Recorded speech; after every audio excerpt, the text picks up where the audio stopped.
예, 안녕하십니까. 저는 오늘 학생 선수 학습 지원 멘토링 워크숍에 기조 강의를 맡게 된 선주 출신 체육교사 선출 김 선생이라고 자칭을 하는데요. 예, 김창희입니다. 오늘 인생 만루 홈런은 학생 선수에게 만들어진다라는 주제로 말씀을 드릴 텐데 저는 이제 현재 운동부 감독교사도 아니고요. 또 학생 선수와 관련된 업무를 하고 있지 않습니다.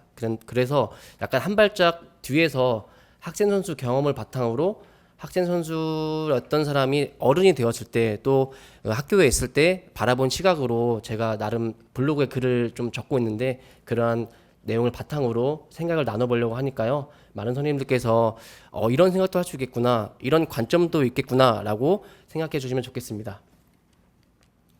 그래서 오늘 강의는 이렇게 목표를 잡아봤습니다. 학생 선수 이해를 증진하고 이를 통해서 멘토링의 효과적 적용 방법을 탐색하는 것입니다. 이를 위해서 최저학력제를 알아보고 선수를 이해하고 그리고 학생 선수가 정말 나중에라도 또 운동을 할 때 말로 홈런을 만들 수 있는 역량이 무엇일까?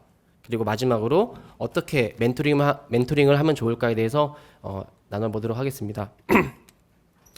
요즘 이제 AI를 많이 활용하죠. 그래서 제가 지난 강의 때도 사용했던 건데 이 챗GPT에다가 이제 학생 선수 멘토 교사 칭찬, 격려, 응원 이런 키워드를 넣어서 가사를 써달라고 했습니다. 그래서 그 써온 가사를 이 수노라는 AI 프로그램에 넣어서 노래를 만들어달라고 했어요. 혹시 수노 AI 앱 써보신 분 계신가요?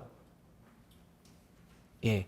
지금 그리고 또 운동부 담당 교사 선생님들이 많으실 것 같아서 좀 남성분들이 많으시고 좀 약간 거의 뭐 선주촌 와 있는 기분인데요. 그래서 이걸 틀어야 될까 말아야 될까 고민을 많이 했는데 이 약간 분위기를 다운시키기 위해서라도 한번 틀어보도록 하겠습니다.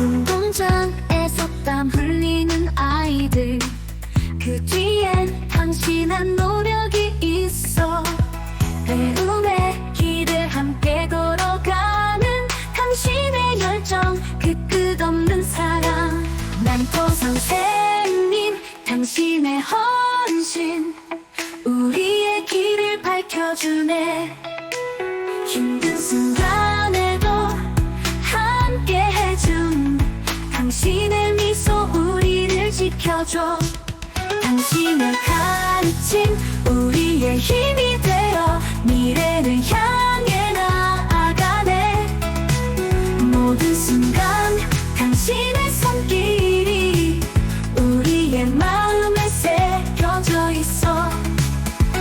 예, 저는 이 AI가 적어준 가사와 멜로디를 들으면서 좀 마지막 그 가사가 와닿는 것 같아요. 당신의 손길이 우리의 마음에 새겨져 있어. 우리 선생님들께서 학생 선수들을 위해서 해주시는 따뜻한 말 한마디 그리고 그 아이를 향한 진심 어린 무언가 그것이 우리 학생 선수들이 마음에 새겨져서 선수로서 성공하든지 아니면 저처럼 선수로서 성공하지 못하고 그 이후의 삶에서 무언가 열심히 추구하며 살아갈 때에 큰 힘이 될 거라고 저는 확신합니다. 그래서 이 자리에 오신 선생님들께서 정말 저는 너무 감사하고 이 강의를 준비하면 너무 귀하더라고요. 제가 운동할 때는 이런 도움, 선생님들의 서포트를 전혀 받지 못했었는데 기꺼이 이 학생 선수들을 위해서 나와주시고 또 부산과 경남 지역 각지에서 궂은 날씨에도 불구하고 와주신 선생님들이 너무 존경스러웠습니다. 그래서 다시 한번 제가 깊숙이 인사를 드리겠습니다. 예, 정말 깊이 인사를 드리고 있습니다. 감사하는 마음으로요. 그리고 오늘 제가 한 50분 정도 강의를 하게 되었는데 요즘 저도 강의를 듣다 보면은 좀 이제 강사의 말만 듣기보다는 좀 영상이 많이 들어간 게 좀 더 재미있고 강의에 집중이 잘 되더라고요. 그래서 오늘 50분이 짧은 시간이 아니라서 제가 어떻게 하면 좀 재밌게 선생님들이 집중해서 이 메시지 있는 강의를 들으실 수 있을까 고민하다가 우리가 지금 이 자리에 모인 이후에 딱 부합하는 영화가 있습니다. 코치 카트라는 영화인데요. 아마 우리 체육 선생님들이 많으실 것 같아서 아시는 분이 많을 것 같아요. 코치 카터는 미국 고교 농구부 코치의 실화 이야기고요. 2005년도에 국내에 개봉했으니 약 20년 전에 나왔던 영화입니다. 슬럼과 흑인 학생 선수를 대학 특기생으로 진화시키기 위한 코치 카터의 도전을 다룬 영화인데 오늘 우리가 함께 나눠봐야 될 내용과 이 영화의 내용이 거의 비슷합니다. 그래서 중간중간에 의미 있는 장면들을 제가 영상으로 송출하면서 강의를 이어가도록 하겠습니다. Great, great school. 직접 와보니 과거의 명성과는 다르게 리치몬드 팀은 그야말로 오합지졸이었습니다.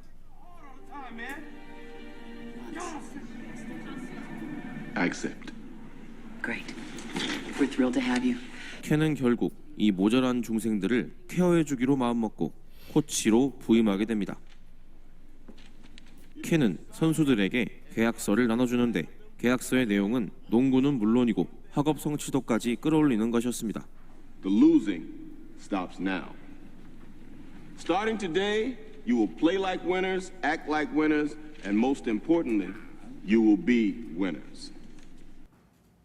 이 코치 카터는 농구부에 부임하자마자 첫날 학생들과 대면하는 자리에서 계약서를 건네줍니다. 그 계약서에는 뭐 운동을 열심히 할 뿐만 아니라 학점을 몇 학점 이상 받아야 된다. 뭐 수업에 빠지면 안 된다. 그리고 경기장에 갈 때는 뭐 복장을 넥타이를 해야 된다. 그런 계약서를 학생에게 주고 계약을 하게 합니다. 그 계약서를 받은 학생들 기분이 어땠을까요? 와우, 드디어 나에게도 좋은 선생님이 오셨다. 나는 운동도 잘할 뿐만 아니라 앞으로 학업도 열심히 해서 멋진 사람이 될 수 있겠구나 하고 기뻐했을까요? 아니면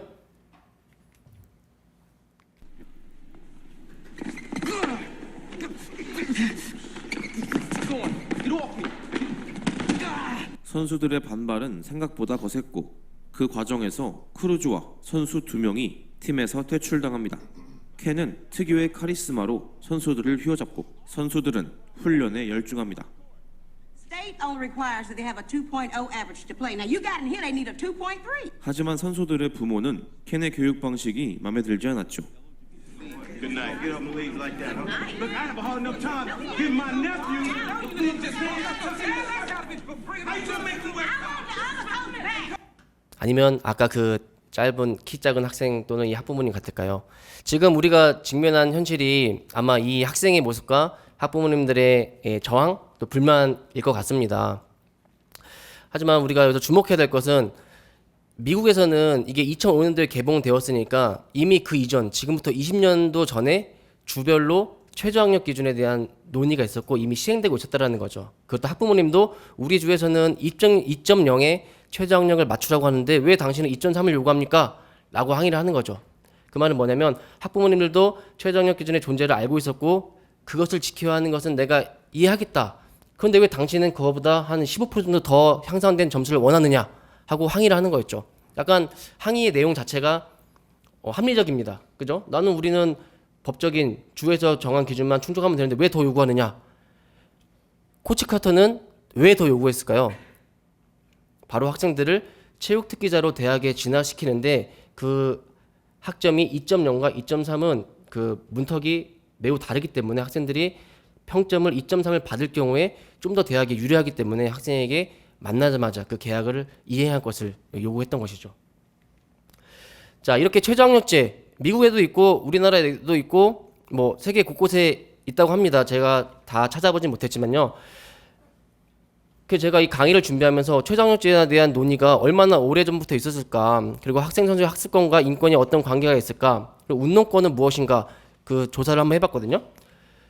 학습권이란 원하는 것을 학습하는 권리 및 학습을 위하여 필요한 교육을 요구할 권리입니다. 그래서 학생 선수 중에서도 공부하고 싶은 사람은 학습할 권리가 있기 때문에 그것을 보충해 줘야 되는 거죠. 기본적인 권리이기 때문에 인권의 문제와도 관련이 깊습니다. 그런데 이러한 학습권에 대한 학생 선수의 학습권에 대한 논의가 불거진 것은 지금으로부터 약 25년 전 장혜진 수영 선수, 당시 중학교 2학년 선수였거든요. 그 선수가 시드니 올림픽을 앞두고 선수촌 입촌에 거부하면서 시작됩니다.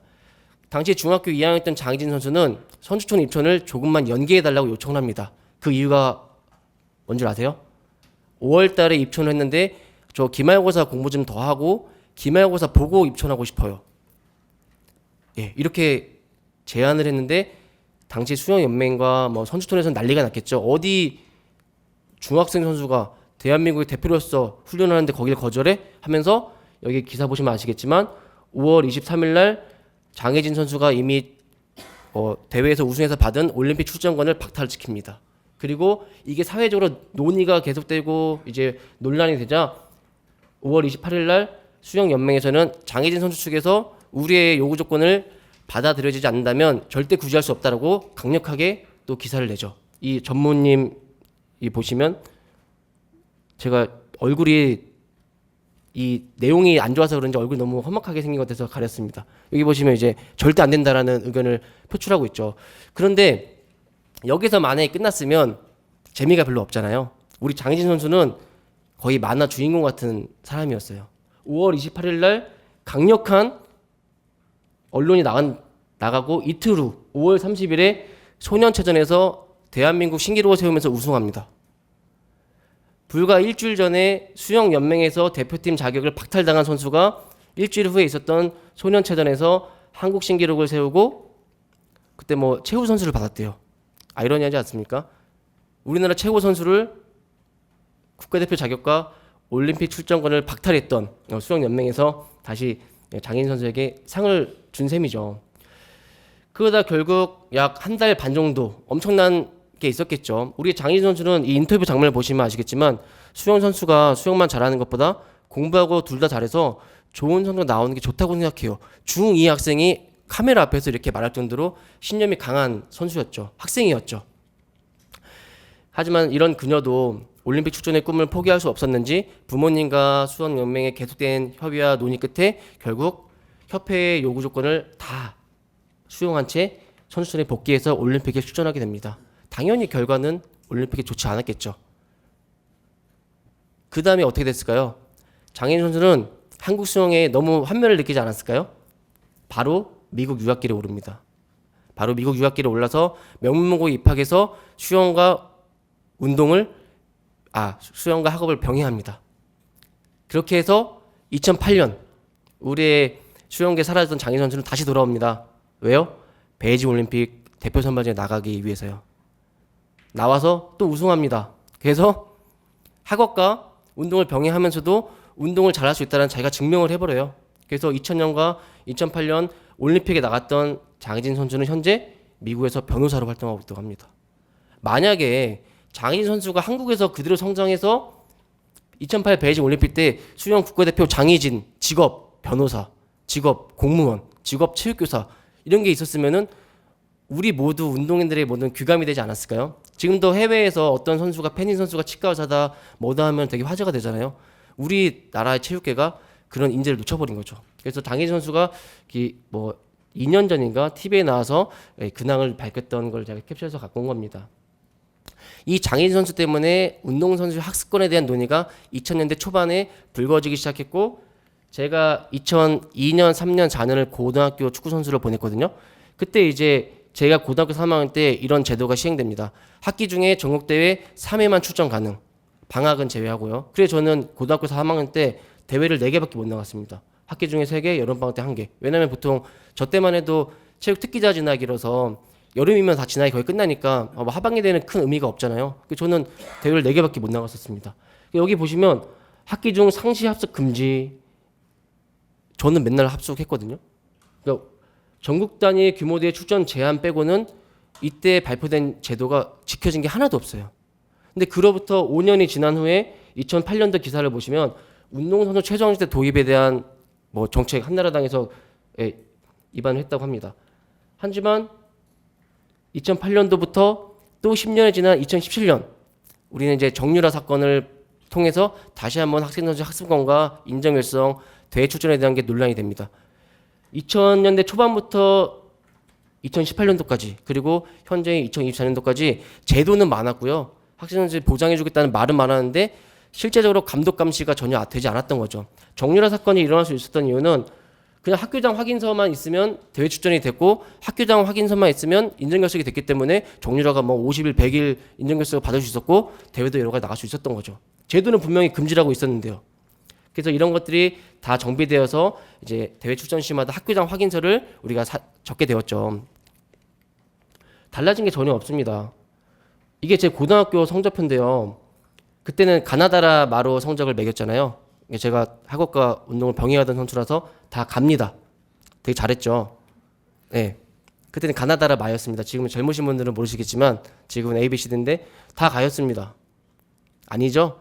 수음이 양가해서 다 가였던 거죠. 예. 저는 그랬던 것 같아요. 학생 선수가 엎드려 있어도 선생님이 그러죠. 야, 저기 엎드리는 누구냐 하면은 운동부인데요. 아무 말도 안 하세요. 선생님 저 가보겠습니다. 왜? 아, 저 운동부입니다. 이러고 이제 제 학교 생활이 그랬죠. 그래서 저는 중고등학교 담임선생님 이름이 아무도 기억이 안 납니다. 아마 여기 저처럼 운동선수 하셨던 선생님들 계실 텐데 저랑 비슷한 경험을 갖고 계실 거예요. 학교에서 우리 또 저는 합숙할 시대니까 학교라는 배움의 공간에서 먹고 자고 살았는데도 그 배움의 공간에서 전혀 배움이 일어나지 않았죠. 저는 운동부라는 이름으로 배우기를 포기했고 선생님들은 운동부이기 때문에 가르치기를 포기했던 그런 안타까운 게 우리 학생 선수들의 과거였죠. 그런데 현재는 어떨까요? 현재도 제도적으로는 정규 수업을 다 받아야 된다고 하긴 하지만 안타깝게도 그 학업 부분에 있어서는 많은 인식의 변화가 이루어지지 않은 것 같습니다. 그래서 저는 오늘 강의를 준비하면서 최저학력제에 대해서 정말 많이 고민했거든요. 여기 앉아 계신 운동부 감독교사 선생님들 또는 운동부 지도자 선생님들께서는 최저학력제 때문에 너무 머리가 아프실 텐데 제가 여기서 최저학력제 좋은 겁니다 라고 말씀드리기가 좀 조심스럽더라고요. 죄송스럽기도 하고요. 저는 일단 어쨌든 한 발자국 뒤에 있는 사람으로서. 그런데 제가 20년 전부터 현재까지 조사하고 내린 결론은 최저학력제라도 있어야 한다라는 거였습니다. 왜냐하면 학생 선수들이 이렇게 주장을 해요. 선생님, 책 원싱에서 보니까 여러 가지 일을 다 한다는 것은 한 개도 제대로 못하는 것 같대요. 저는 운동만 할게요.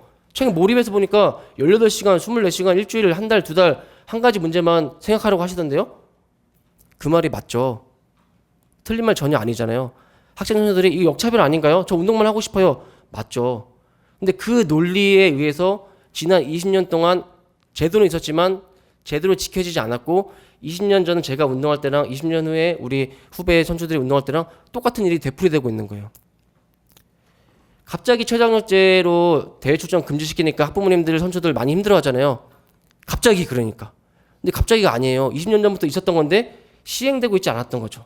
만약에 제가 고등학교 선수였던 시절에 최저학력제가 제대로 정착해서 그로부터 20년이 지난 지금이 되었다면 최저학력제에서 왈가왈부하고 불만 가질 학생 선수나 부모님들은 많지 않을 것으로 저는 감히 예상을 해봅니다.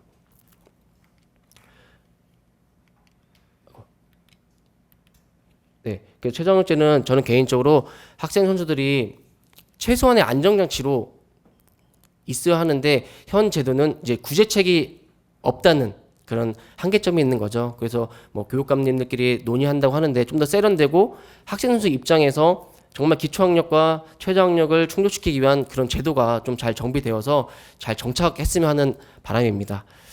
자, 그리고 학생 선수를 이해하기라는 이걸 하기 전에 영상을 먼저 하나 보겠습니다. 이후 케니 이끄는 리치몬드 팀은 꾸준한 상승세를 이어가며 14연승이라는 그동안 이루지 못한 성과를 내기 시작합니다.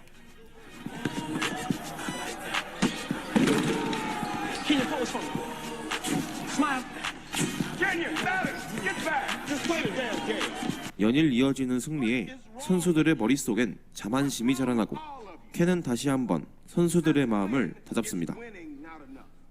하지만 선수들의 또 다른 문제. Why aren't you in geometry? I'm going there right now, sir. 바로 수업에 들어가지 않는 것. 선수들은 선수 이전에 학생이기에 대학을 가려면 학점이 꼭 필요했고 켄은 선수들을 대학에 보내기 위해 수업에 들어가라 다그칩니다. What's up with that? 하지만 공부가 죽기보다 더 싫은 이들은 켄의 마음을 알 리가 없죠. This is bullshit. We won those games, not you. That's 1,000 push-ups for Mr. Battle, Clyde. 배틀은 켄에게 되돌아보지만 켄에겐 CR도 먹히지 않습니다.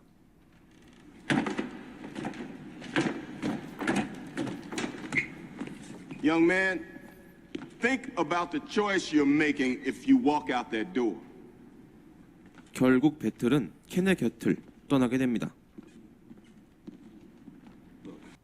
역시 미국은 선진국이라서 학생들의 반응도 한국과 많이 다르죠.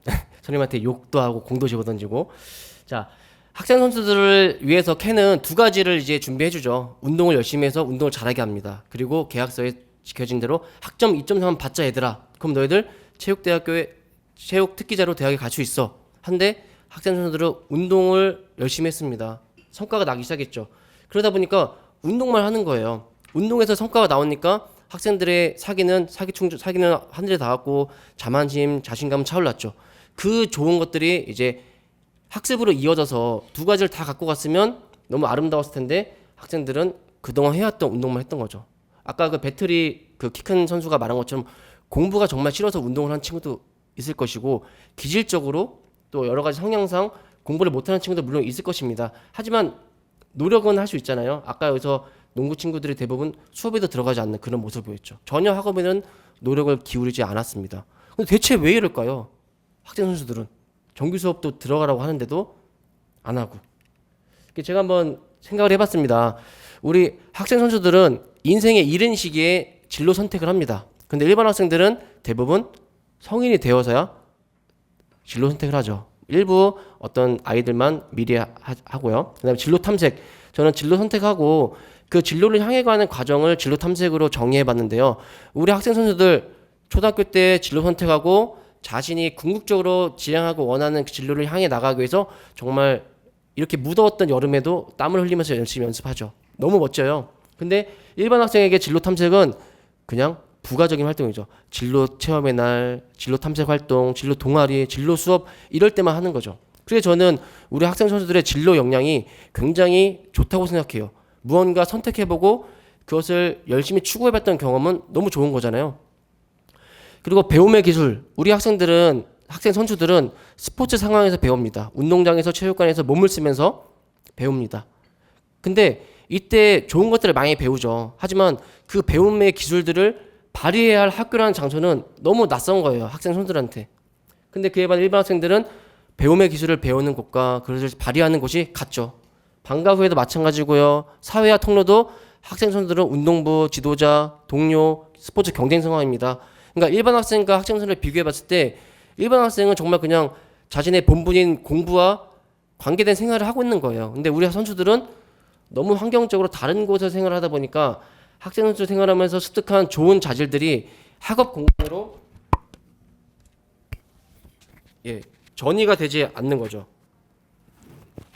그 전이 이론에 따르면 환경적 유사성이 있어야지 전이가 잘 된다고 하는데 너무 맥락적으로 이제 멀어져 있다 보니까 학생 선수들이 학업 생활에서 또 학교에서 어려움을 겪는다고 생각합니다.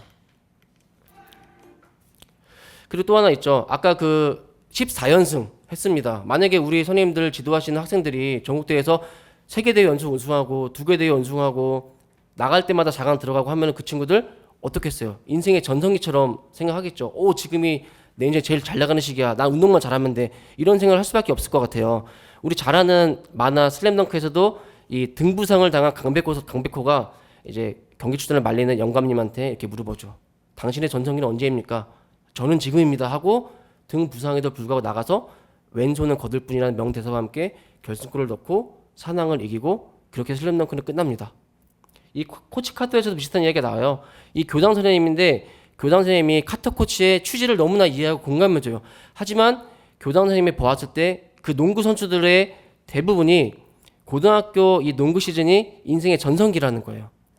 고등학교를 졸업하면 그 슬럼가에서 살고 있는 흑인 아이들은 대부분 범죄에 빠지거나 대학에 가지 않고 뭐 바로 노동에 뛰어들어야 되는 인생에서 누군가의 주목을 받을 시기가 그때 한 번뿐이라는 거예요. 코치 카터는 오히려 거기에 반문합니다. 그게 잘못된 거라고요. 미국같이 대학 스포츠가 활성화되고 대학에 지원이 많은 나라에서 그 아이들이 대학에 진학하면 더 좋은 여건, 더 좋은 지원 속에서 운동을 할 수 있는데 왜 고등학교를 인생의 전성기로 규정 지으면서 아이들을 운동만 하게 하느냐 하면서 약간 이 기본적으로 우리들이 갖고 있는 생각에 의문을 던집니다. 저도 비슷하게 생각합니다. 우리 파리올림픽이 끝난 다음에 여기 이제 인터뷰를 하죠. 신유빈도 이 제도 때문에 고교 진학 포기했다. 이 제도가 최저학력제겠죠. 근데 엄밀히 따져보면 신유빈은 최저학력제 할아버지가 와도 고등학교로 안 갔을 것 같아요. 이미 초등학교 때 상비군 뽑히고 중학교 때부터 성인들하고 시합하고 국제대회 나와서 경기를 입증했는데 왜 고등학교 가서 어찌 보면 시간 낭비를 해요. 그 신유빈은 정말 독특하고 우월한 선수잖아요. 그런 선수는 바로 나가서 국제 대회에서 경기력 입증하고 잘 선수로 성장해야죠. 그죠? 근데 우리 대부분 아이들, 선생님들이 만나는 아이들의 10중 8구는 신유빈이 아니잖아요. 이강인, 손흥민이 아니잖아요. 저처럼 대부분 운동으로서는 실패할 수밖에 없잖아요. 다 아시잖아요. 그렇기 때문에 저는 그럼에도 불구하고 학생 선수들이 공부를 할 수 없는 기질과 상황적 환경에도 불구하고 공부를 같이 병행해야 한다고 생각합니다. 제가 못했었기 때문에 더 이런 마음이 생기는 건지도 모르겠어요. 자, 영상을 또 이어보겠습니다. 들이 작성한 선수들의 성적 보고서를 살펴보는데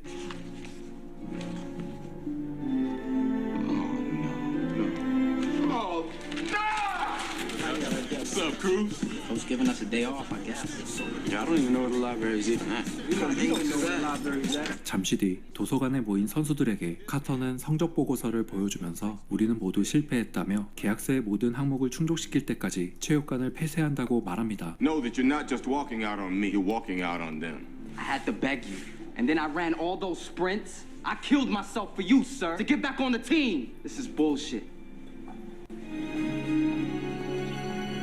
카터가 체육관을 폐쇄한 것도 모자라 선수들을 경기에도 참가하지 못하게 하자 언론의 뜨거운 관심을 받습니다. Basketball's a team sport, sir. Maybe you should have gone to class, Lau. My grades are fine, homeboy. It's junior they should have locked out. Chill, man. Damn. You have Fremont this Saturday, the biggest game on your schedule. Saturday is a long way off.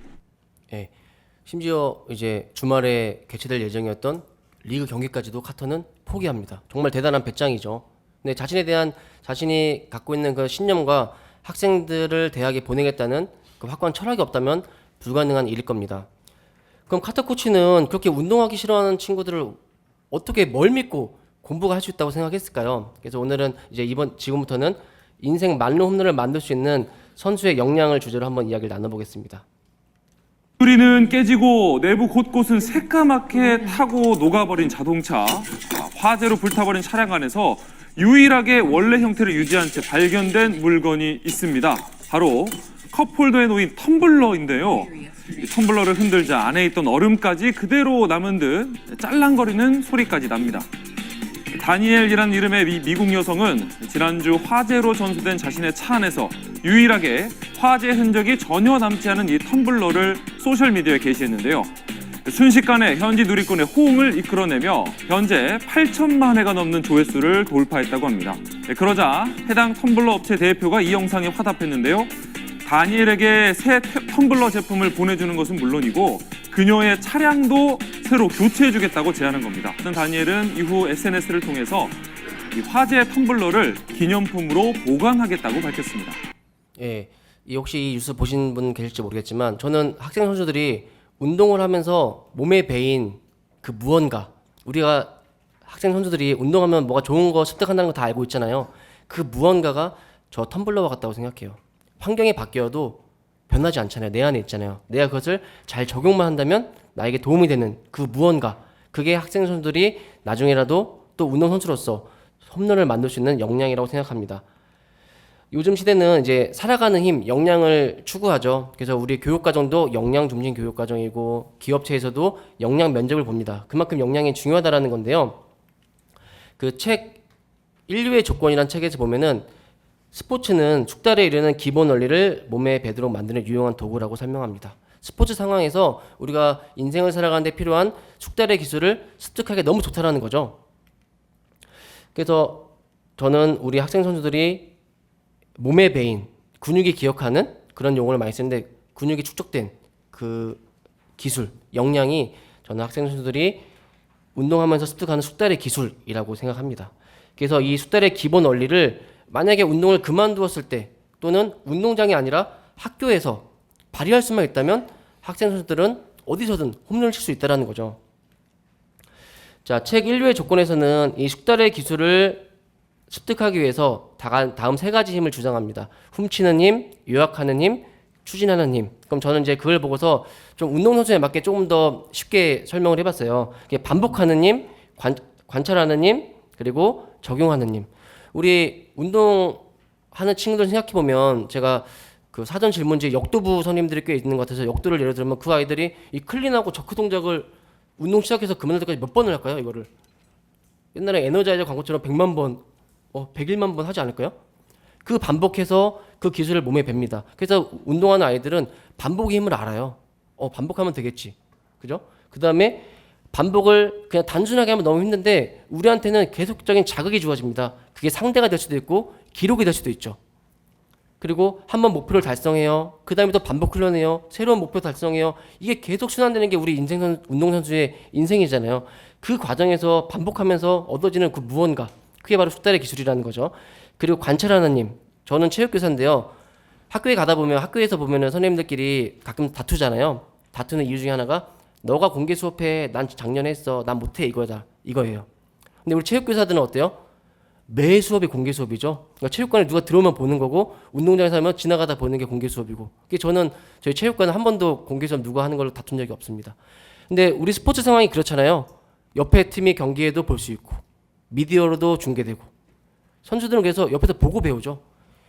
과거보다 현재 대부분의 종목에서 기록이 향상되고 선수들의 기술이 좋아졌습니다. 그 이후로 어떤 책에서는 미디어의 발달로 선수들이 모방하고 관찰하는 기회가 너무 많아졌다는 거예요. 과거에 비해서. 그게 이제 선수들의 기술이 좋아지고 세계 신기록이 나오는 이유 중에 하나라고도 분석하는 책이 있습니다.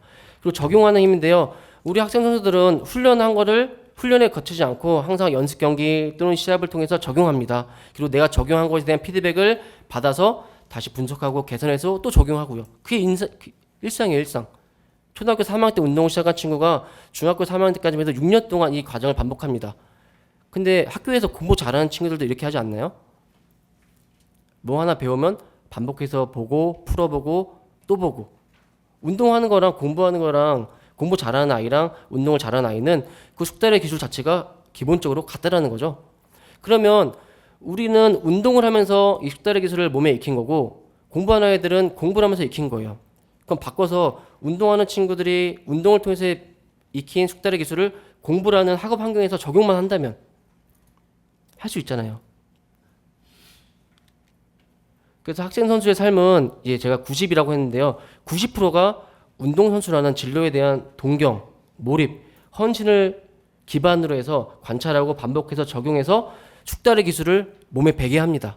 그거를 다른 곳에 적용할 수 있게 도와주는 게 우리 멘토 교사들의 역할이 아닌가 싶어요. 지금은 90이 운동이고 10이 학업이라면 조금 80대 20으로 75대 25로 조금씩 이동할 수 있도록 이동하는 것뿐만 아니라 잘 적용할 수 있도록 도와주는 게 우리 일이죠. 그래서 이게 숙달의 기술이 내재화된 선수는 운동선수로서도 말로 홈런을 칠 수도 있고 저처럼 운동선수 이후의 삶에 있어서 말로 홈런은 아니지만 안타를 쳐나가면서 득점을 할 수도 있는 것이죠. 제 이야기를 좀 드리겠습니다. 저는 13살에 운동을 시작했습니다. 좀 늦은 시작이었죠. 그러다가 중학교 졸업하고 열심히 해서 지역 명문고에 들어갔는데 거기서 이제 경기력의 저하로 이적을 권유받습니다.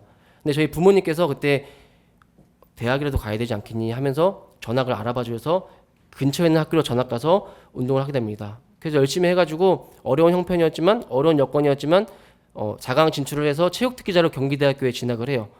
경기대학교에 진학해서 보니까 현타가 왔습니다. 경기대학교가 운동부가 많은데 배구부, 탁구부, 씨름부처럼 잘 나가는 운동부가 있었고 축구부는 상대적으로 명성이나 실력이 좀 떨어졌거든요. 그래서 가보니까 축구부 숙소도 안 좋고 경기력도 좋지 않은 거예요. 여기서 4년 있는다고 해서 내 인생에 뭐가 달라지지 않겠구나. 자신도 없었고. 그래서 저는 과감하게 20살 2월 26일 3월 2일 입학식도 하기 전에 그만둬버립니다. 그래서 3월 2일부터는 일반 학생으로 학교를 다녔어요. 근데 저한테 남아있던 거는 그때 딱 하나밖에 없었어요. 운동할 때 몸에 익혔던 성실함. 그리고 거기다가 저를 위해서 헌신해줬던 부모님에 대한 감사함과 사랑. 저 이거 가지고 1학기 때 성실하게 그냥 지각 결석 하지 않고 과제 내라는 거 내고 시험 보라는 거 봤어요. 그렇게 하니까 200명 중에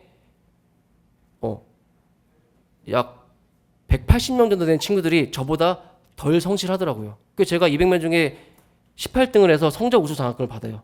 3.2의 학점으로 25%.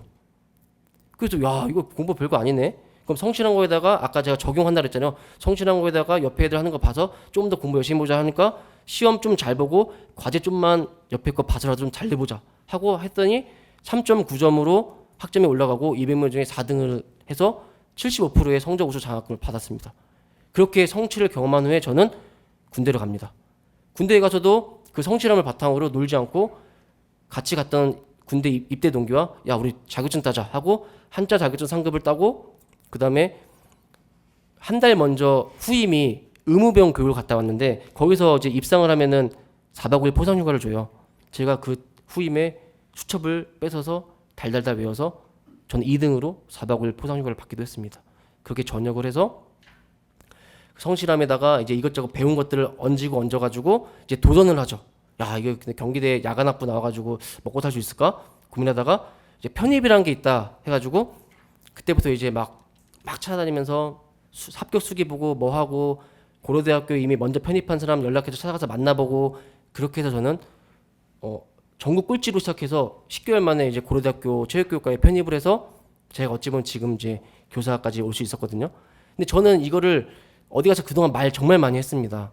말 많이 했는데 그동안은 운동선수 하면서 그 좋은 건 있는데 그걸 말로 설명할 수가 없는 거예요. 분명히 좋은 거 있는데 성실함, 끈기, 엉덩이 무겁고 체력 좋다 이런 거 말고 뭔가 멋지게 설명하고 싶었는데 그 말을 이 책 1위의 조건에서 숙달의 기술로 딱 정의를 해준 거죠. 그래서 저는 운동선수들이 언제든지 인생 말로문을 칠 수 있는 그 역량이 운동을 하면서 배운 숙달의 기술이 있다고 생각을 해요. 그래서 아마 코치 카터도 그 공부 안 했던 농구 선수들이 숙달의 기술이 있기 때문에 공부할 수 있다고 생각하지 않았을까 싶습니다. 그리고 카터는 선수들의 이야기를 들어보기로 합니다. All I see is you on TV, getting famous. Well, let me tell you what I see. I see a system that's designed for you to fail. Richmond High only graduates 50% of its students. Only 6% go to college. But damn, Coach Carter, if I ain't going to college, where am I gonna go? Probably to prison. 카터는 이 지역에서 18세에서 24세까지의 흑인 남자의 33%가 구속된다며 이 기회를 삼아 어떤 인생을 원하는지 생각해보라고 조언합니다. I will do everything in my power to get you to college and to a better life.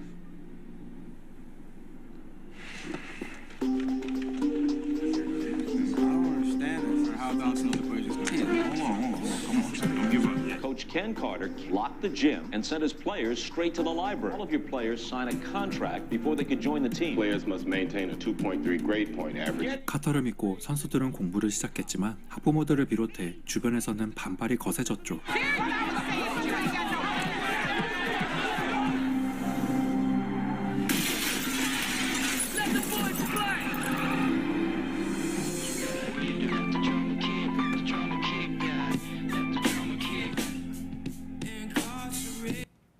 아마 지금 마지막 장면처럼 그 지금 지도하시는 선수들한테 공부도 병행해라.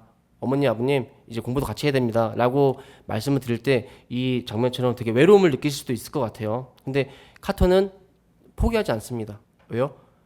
정말 무엇이 학생 선수를 위한 것인지를 자신을 알고 있었거든요. 체육관 폐쇄 조치에 대한 위원회가 열리고 학부모들은 카터의 조치에 불만을 표하며 선수들을 경기에 당장 출전시키라고 소리칩니다. I have scouts coming to watch my boy play. Everybody goes to every game. Now we're going to let Carter come in here and take that away from them?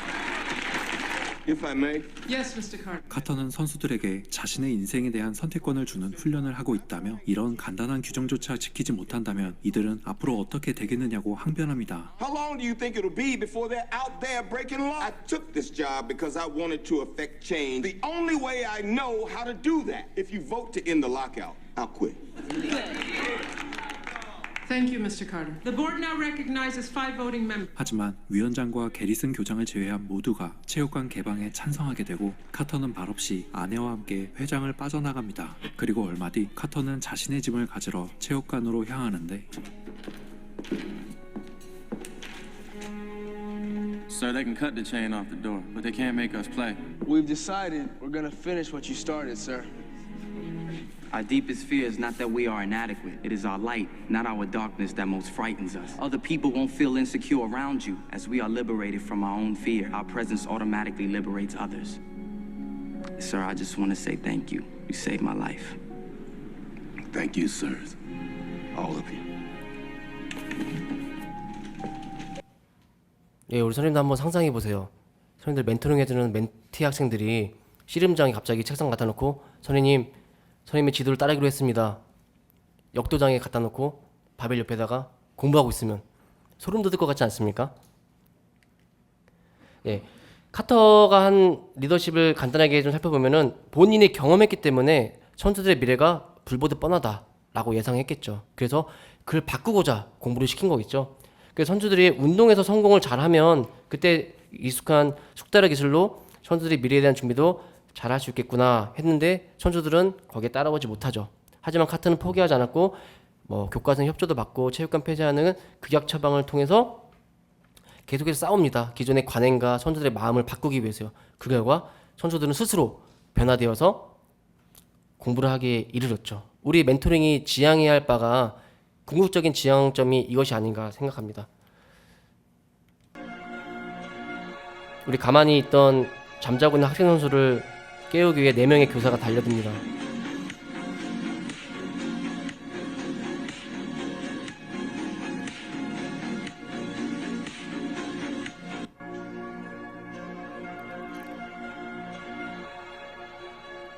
처음에 멈춰있던 팽이가 옆에서 자꾸 한 번씩 쳐주니까 슬슬 돌기 시작하더니 이제는 자신을 돌게 만든 팽이를 쳐낼 정도로 힘을 갖게 되죠. 우리 학생 선수들이 교실에서 보이는 모습이 저 모습이 아닐까 싶어요. 엎드려 있고 무기력하고. 예. 근데 이제 우리 멘토 선생님들께서 옆에서 건드려 주시고 좋은 말씀 해주시고 좋은 경험하게 해주실 때 우리 학생들이 일어나고 결국 움직이게 되는 그런 결과를 맞이하게 되지 않을까 싶습니다. 제가 이거는 사례로 저는 이제 운동을 그만두고 공부한 사례라서 다른 운동하면서 병행한 사례를 갖고 와봤는데 지금 저기 정동림 선생님께서 여기 현장에 오셔서 이건 넘어가도록 하겠습니다. 이분이 여기서 인터뷰에서 한마디 해요. 자기가 이제 축구랑 공부랑 병행했는데 나 이제 축구만 할래 라고 고민을 하다가 멘토로 여기는 선생님한테 전화를 한다고 합니다. 선생님 저 이제 축구만 할래요. 공부 너무 힘들어요 하니까 그 선생님이 야 너 서울대 지원해보는 게 어때? 그 한마디에 이 분이 공부를 포기하지 않고 운동과 공부를 병행해서 재수 끝에 서울대 체육교육과에 입학을 하게 됩니다. 서울대 체육교육과에 입학해서 아마추어들 같이 유리그에 출전하는 그런 시간을 보내다가 개인적인 노력을 기울여서 부천FC 프로과 진출하는, 그러니까 할 수 있다는 걸 보여준 산 증인이시죠. 그리고 마지막으로 이제 제 사례인데요. 제가 중학교 2학년 때 담임 선생님이 이름도 기억나지 않는데 그 사회 과목 선생님이셨어요. 근데 그분이 제가 양심이 있어가지고 사회 선생님이 들어오실 때면은 좀 앉아서 공부하는 척을 했어요. 그래서 담임 선생님인데 너무 자지 말자 하고 조금 공부를 하고 시험을 봤더니 사실 사회는 그 문과 과목이라서 배경 지식이 없어도 잘 외우면 시험 좀 볼 수 있잖아요. 제가 좀 노력해서 70점을 받았어요. 70점. 70점을 받으니까 그 담임 선생님이 저를 정말 교무실마다 데리고 다니면서 우리 창희가 70점 받았어요. 70점 받았어요. 그 약간 민망하잖아요. 70점이 잘한 점수가 아닌데. 근데 그 선생님은 축구부를 너무 많이 봐오셨기 때문에 70점이 120점 못지않은 점수라는 걸 알고 계셨던 거죠. 제가 그래서 그분 성함도 기억나지 않는데 얼굴 실루엣하고 70점 받았어요 이것만 기억이 나요. 근데 그 다음부터 신기하게 제가 사회 시간에는 안 잤어요. 그 칭찬 한번 받고 난 다음에는 도저히 잘 수가 없더라고요. 그러니까 그 칭찬의 힘이 아마 우리 학생 선수들도 깨우지 않을까 싶어요. 그래서 그런 정서적 지지, 그리고 제가 그 블로그를 하는데 어떤 학부모님 제가 쓴 글에 이렇게 글을 남기셨더라고요. 저희 학교 야구부는요 최장혁 이번에 한 명밖에 안 걸렸어요. 그래서 제가 와 대단하십니다. 어떻게 하셨냐고 하니까 그렇게 학교 문화가 좋대요. 야 운동부가 아니라 야 운동부인데도 불구하고 하면서 칭찬을 너무 많이 해주신다는 거예요. 운동부애들이 야구부애들이 학교 가는 걸 즐거워한대요. 그래서 이 학부모님이 너무 만족하시더라고요. 그리고 감독교사 선생님이 그 성적 체크 일주일에 한 번씩 정기적인 미팅 통해서 계속 체크해 주시면서 결국은 학교의 관심과 그런 지지가 선수들을 변화시킨다고 생각합니다. 근데 이제 이건 다른 학부모님인데 이분은 이제 고등학교 선수인데 지금 전교 1등 한대요. 특성화고등학교 축구부 선수인데. 그래서 와 부모님 대단하십니다. 제가 3가지 질문만 드릴 테니까 좀 알려주세요 하니까 이렇게 했는데 마지막에 이제 갈등이 있었나요 하니까 공통적으로 운동에 해방된 경우는 학교 체육쌤들이었음. 대체적으로 운동하는 친구들을 잠재적 문제아로 봄. 그러니까 이런 인식이 학생 선수들이 학교에 재미를 못 붙이게 하는 그런 이유가 아닐까 합니다. 그래서 이 자리에 계신 선생님들께서 저는 정말 그 가교 역할을 좀 잘 해주셨으면 좋겠어요. 만약에 운동부에 대해서 그 급식 드실 때 아유 우리 누군가가 정말 좋아졌어요. 선생님 그 담임 3반에 누구 있잖아요. 걔가 정말 앉아서 수업 잘 듣더라니까 이렇게 말해주시면 그게 이제 운동부에 대한 호의적인 이제 문화가 형성되는 거잖아요. 그래서 그런 역할을 조금 해주시면 어떨까 싶습니다. 이제 코치 카터도 이제 끝을 향해 갑니다. 과연 어떻게 끝날까요? 선수들의 자발적인 노력으로 주변에서도 그들을 응원하기 시작하고 These things are unbelievable. Gentlemen, we've reached our goal. Let's play ball.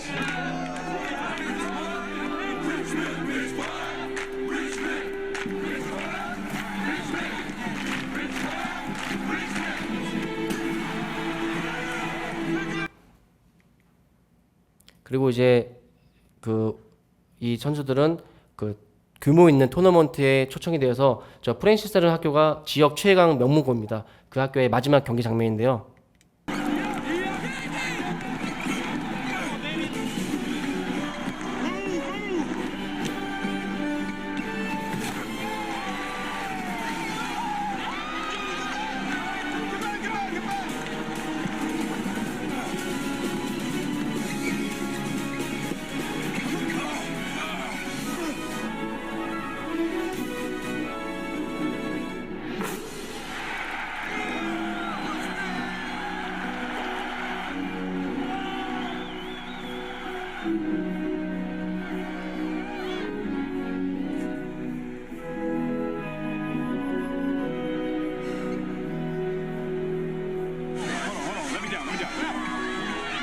You real, man. All right, keep your head up, baby. Well, not quite your storybook ending, huh? But you men played like champions. You never gave up. And champions hold their heads high. What you achieved is that ever elusive victory within. I am so proud of you. I came to coach basketball players, and you came students. I came to teach boys, and you became men. If someone walked in this door right now and offered me the coaching job, you know which team I'd choose? Richmond? Rich what? Richmond. Rich what? Richmond. Where we from? Richmond. Rich what?